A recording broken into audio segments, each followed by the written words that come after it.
Show. Coach Mangini's here with us. We're talking Texans. FoxSports.com reporter Ben Arthur says that on paper. Oh, Katanich wrote this.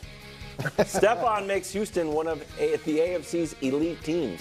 But downside, according to Katanich, the Texans actually don't play on paper. They play on matrix turf with Helix technology. Well, maybe Ken wouldn't have to write your scripts if you showed up to work on time, buddy. So Ken is perfect person. Good job, Ken. Nice. So are the Texans getting too much hype, Nick? Coach, can you see my foot down here? I can. What is this? You know what I'm doing? Don't say toes down. I'm pumping the brakes just a bit. Oh, I thought you were doing a toes down thing. No, just a bit. Bruise brand. Listen, I really like CJ. Mm-hmm. You can't not be impressed, sorry for the double negative, about D'Amico.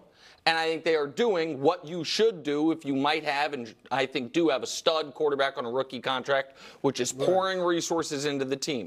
With all that said, last year, this was either the 12th or 14th ranked offense, depending on which metric Brew wants to like this week. And they are either the 14th or 11th ranked defense. So, slightly above average on both sides of the ball, with a last place schedule in a division that every other team had their quarterback go down. And so they are going a long ways of sending Joe Flacco back into retirement and what that was. Because if you remember, week 18 was a playoff game and Gardner Minshew has it down inside the 15 to beat them and then, to send them home. So I think the Texans are on the come. I think they're good. I like what they're doing. If I were a fan there, I would feel like salvation is here after 3 years in the wilderness.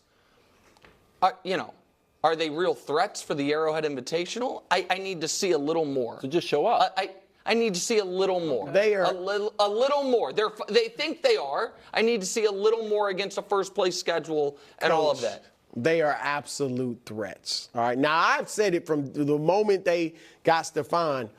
I got the Chiefs and the Ravens on one tier, and right below is the Ravens Texans. on the same tier as the Chiefs. Yeah, wow. yeah. Where's the board? Because if they kept running the ball, they might have won the Super Bowl. Yeah. But I've got the Texans right below them. But an elite team, absolutely. You mentioned the rankings of the offense and the defense. They're getting better.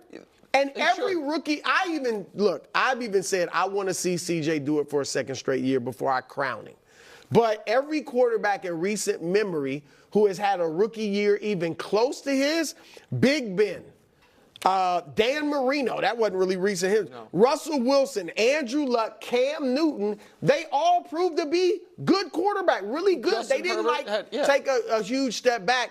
RG3, but obviously injury had something to do with that. So if CJ is going to be this, they added Diggs to a receiving core that's already good. They got Joe Mixon. They add Daniil Hunter to a defense that's already good. Jonathan Will Grenard. Anderson's only getting better.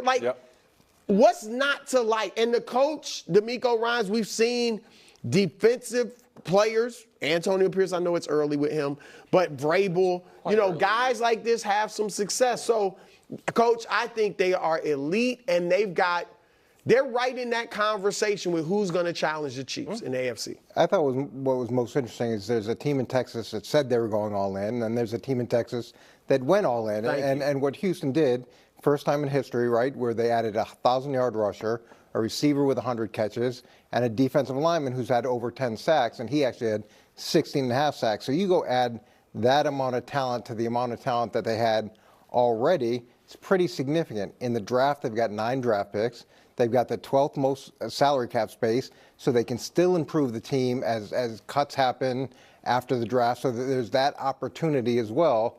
So all those things, to me, I think are great. And when you look at the division, I know that Nick is really high on I'm not that high on the Jags. I'm high on the He's Trevor. Really high on Richardson. Richardson. In Indianapolis. He's obviously an emerging star with his 11 completions. So there's that. The Prince, we don't know where he is. Tennessee, right. It's a new They're regime. trying to go for it. Yeah, we'll see how that unfolds. But to Nick's point, you do have to pump the brakes because you don't know how the sophomore season's going to play out. Everybody's studying the team. It's a totally different equation. I said this with Detroit. There's learning how to deal with adversity, and then there's learning how to deal with success. So how well they deal with success, and Detroit did a much better job than I anticipated. how well this team deals with success, expectations. Giants went to the playoffs a year ago and then had to step back. So it's not uncommon to see it go the other way as well, even with all the resources that have been poured into this. Coach, last year CJ had 4,100 yards, 23 touchdowns, only 5 interceptions. NFL source, former coach, told me, year one, you, as a QB, you learn what you can do. Year two, you learn what you can't do. I don't know if you've ever heard that. How do you think that manifests for CJ?